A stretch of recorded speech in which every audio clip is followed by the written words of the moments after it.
Hi, I'm Brianna, and I'm a member of Sustainable Broomfield, a citizen group, and the Broomfield Crescent Grange. And we want to teach you how to do composting properly. So I have a bunch of ingredients here. Composting basically starts in your kitchen. We have some stems from some spinach here we can throw into our little compost bin. We've got some orange peels that are kind of torn up. Bottom of a broccoli stem. Little piece of some tomato that we cored. We have a tea bag here that's great to put in.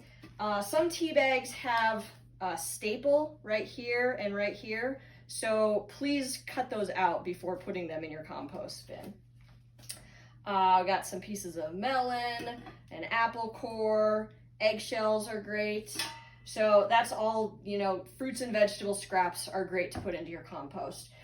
You can also throw in loose leaf tea, and coffee grounds are great. Paper towels and napkins and paper bags, if you kind of tear them up into smaller chunks, those are good as well. And then things like banana peels are good. They're a little bit big, so I tend to cut them up into kind of some chunks just because they end up decomposing faster. So it helps us out. Okay, and then with, here's an avocado peel. It's got a lot of, they always have stickers on them along with the cuties, so please make sure that you remove those stickers, throw those in the trash. And then these things, if you just tear them once or twice, we'd like to have just smaller chunks of things. A thing like an avocado pit is not that great. You cannot just throw that into the compost. It basically is not going to decompose. So if you can just chop it up into slightly smaller pieces, those work a lot better for us in our compost bin. And we also have some mango peels here. Again, just get them a little bit smaller chunks. A mango seed, this one, it really doesn't cut up, so let's just leave that out, throw that one in the trash because it's going to take forever to finish decomposing. So that's about it from the kitchen, and now we'll go and look at the outside stuff from your garden that you can also put in your compost. All right, so I've got some garden waste here, and before I add this to the compost, it's usually a good idea to try to chop it up into smaller chunks as much as I can. You can rip them up. But these long pieces are going to take a little bit longer, so to help us out, if you can rip them into, a couple inches of pieces, that's going to really make our decomposing go a lot faster in our compost pile. Now, there are a few things that you want to keep out of your compost bin. So fat, oil, grease, that stuff we don't want in there. Meat and bones, don't want that in there. Dairy products, that's a no-no.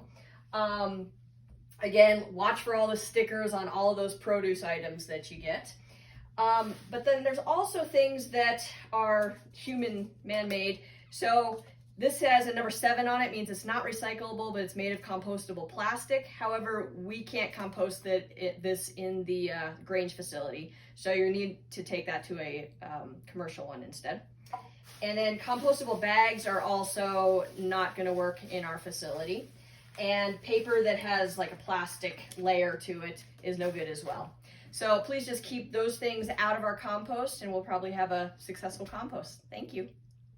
So when your kitchen compost container is full, I like to transfer it into a bigger one that can last a little bit longer.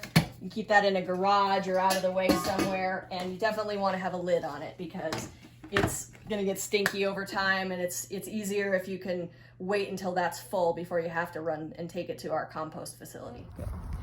So when you're gonna add compost, you first wanna dig a little hole in the compost like this, and then you can add your scraps into there, and you wanna then add about an equal volume of leaves on top, which is this is your green material in there, and this is your brown material on top. And we like to have a 50-50 mix of those. And so once you've added about an equal amount, then all you need to do is again take your pitchfork and just kind of cover it up a little bit. And it's basically going to create a little kind of oven in here for everything in the middle to really start getting composted and decomposing a lot quicker. All right, so when we're gonna turn the compost, the first thing we wanna do is wet it for about a minute with the hose. And once we're done with that, we're gonna take our nice sturdy pitchfork here, and we're just gonna kinda grab and pull and start turning and mixing things around. Our goal here is to just kind of aerate everything, really get some oxygen flowing through all of our compost mix. So as much as you can turn, you can see stuff's already decomposed somewhat in there, the better it is for our compost mix.